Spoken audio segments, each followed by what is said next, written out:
wise man once said, if you want to find a good bookkeeper, find somebody that can add 2 and 2 to equal 4.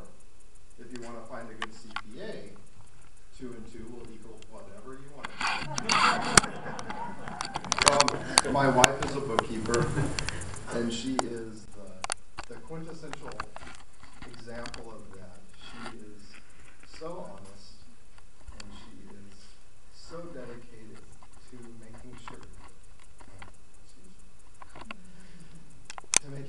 that the work that she does for her clients is done well, is done accurately.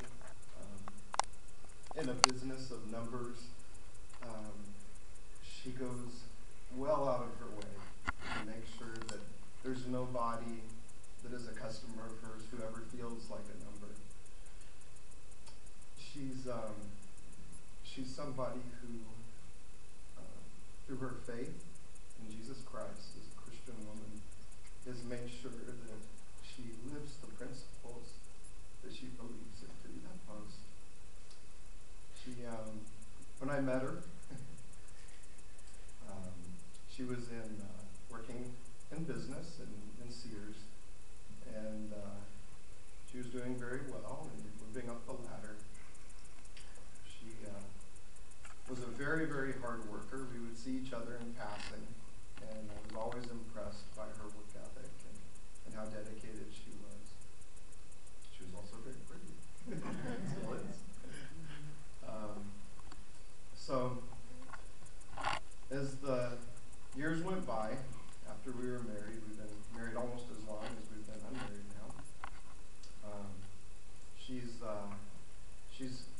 just gone on over and over and over to show me how many times, it's hard to count, that she puts people first. She is dedicated to the work that she does to make sure that it's completely above board and as accurate to be. She literally will balance each account to the penny, where other bookkeepers would say, well, we'll just write it off. One of the things that impressed me after she started her business is a person that I knew needed a bookkeeper. He was dissatisfied with the one that he had. And I was sitting in the meeting, and I come from a background of sales. I've done, you'd call me a closer, I guess, kind of high pressure sales for quite a number of years and lots of different types of sales. And I understand what buying signals are. I understand, when it's time to ask for the order and things of that nature. And as we were in this meeting, my friend was giving all these buying signals and asking, it was tight. You don't want to force the customer to say, "Will you please do business with me?" But there were some things that my wife saw in the just what was going on, and she told him, why don't you go back to your other bookkeeper and express some of the things that you've expressed to me, and see if maybe the bookkeeper will continue to work with you. And to me, I was just like, what are we doing to do that? But it was amazing.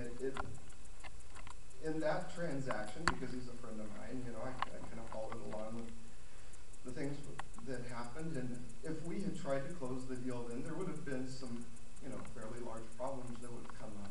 And because she just, neither one of us knew what lay ahead, but because of her just wanting to put him first and wanting to be gracious and, trying to make sure that, this long relationship that he had with his bookkeeper was kind of smoothed over, it really made things work out much better in the long run. And, the skills, of course, that she came with to in her bookkeeping came from this college, many of the skills that she had, and we are very thankful for that. And I also want to say I'm very thankful to this college to recognize her in this way. It's very important to her